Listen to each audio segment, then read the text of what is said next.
Today I want to talk about bioaccumulation and biomagnification. Bioaccumulation is the accumulation of toxins by lower level trophic organisms like phytoplankton. They are the autotrophs, the producers of energy, and they photosynthesize. Biomagnification is the concentration of toxins up the food chain. For example, power plants are usually located around a water source, like a river or something like that. And when you burn coal or are in a factory and are producing a lot of energy, pollution comes out of your smokestack. Most of it gets moved around by circulation of winds, but heavy metals and things that are denser will sink at the source of the pollution. An example would be mercury. When mercury gets into the water, because it is a heavy metal, it gets absorbed or accumulated by plankton. That would be the bioaccumulation portion. When fish or zooplankton eat the phytoplankton,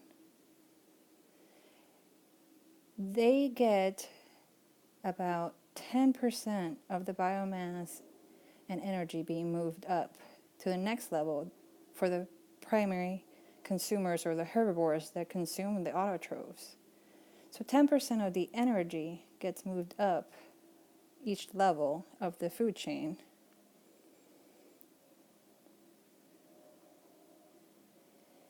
But 100% of the toxins move up each level.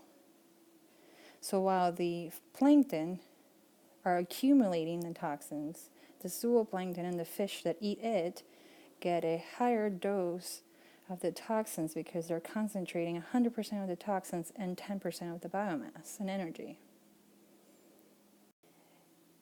That means that the little fish that eat the plankton get a higher dose of the toxins.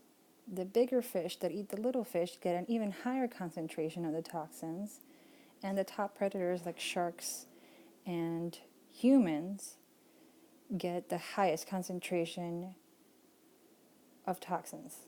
That is why pregnant women are not supposed to eat tuna, because the tuna are higher trophic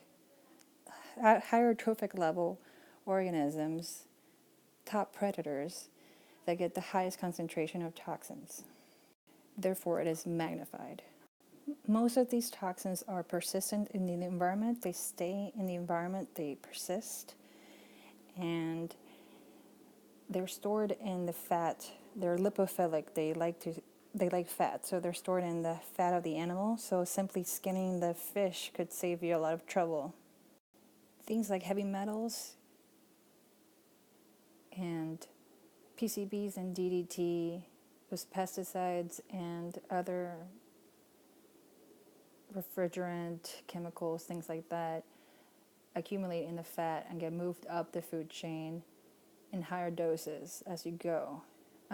You still find to this day things like butter have DDT, even though DDT has been banned for decades because it persists and stays in the environment.